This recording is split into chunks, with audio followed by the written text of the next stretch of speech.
We've had, as you heard, about 10 tournaments, so 40 tournaments so far across East Africa, Kenya, Tanzania, Uganda, and Rwanda. And today is where we bring together all the qualifiers from those events for this grand finale. We are looking to award about 10 of those players at the end of today, with certain grand prizes that we recognize the golf. I must say, when we started this tournament 5 years ago, the scores that were being recorded were fairly poor, and in fact we struggled to award people who are not playing that well. I think today we can say the kind of players that we shall be awarding today are excellent players. More important is that the tournament has expanded, so it's not just today's grand finale tournament. It has given birth to the junior tournament, again across East Africa. We've had a lot of juniors play, some of them even qualifying for the world golf rankings, WAGA rankings. We have also partnered with the KGU to start the amateur golf tournament, through which amateurs from this country actually do earn a living. And indeed, we have even seen now amateurs from across the region wanting to participate in that competition. And I think what is even more satisfying is some of the juniors we started with 5 years ago have now matured to a level where they're actually participating and winning in those junior tournaments. More recently, we have partnered with the Professional Golf Association, PGK Kenya, where we are now we are brought together partners like ourselves, like-minded partners, to see how we can promote professional golf in the country.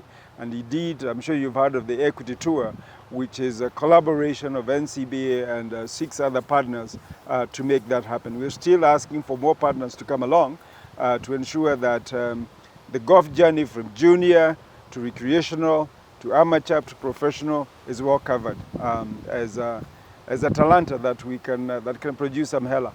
Look, I think it's because of who we are. Like we believe that we must make a change.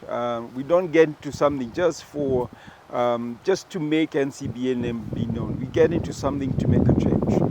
And I think we saw this as an opportunity where a lot of our own customers were doing recreational golf. A lot of our future customers will come out of this golf. And therefore we said, how can we make it different? How can we make it grow? How can we make it mature? The second thing was to look at the resources that the country has had. I think we ignore the fact that we have 45 golf courses in Kenya. Indeed, we have more golf courses in Kenya than we have soccer stadiums in this country, by far. And therefore, we have the resources. I believe we have the golfers as well. We have the people. If given the opportunity, we can produce some of the best golfers in the world. And thirdly, golf is the 8th most popular sport in the world. There's no reason a country like ours cannot promote it, even towards golf tourism, where a good number of countries have made a lot of money just from tourists coming to participate in golf competitions. And therefore, for that reason, NCBA set into this to change the story of golf. Golf was known as the old man sport, right? People talk about golf as in something you do after retirement, and for a long time was really just for men. I think we got into it to change that story, to say, one, we can make golf enjoyable for families, and hence our investments in junior golf.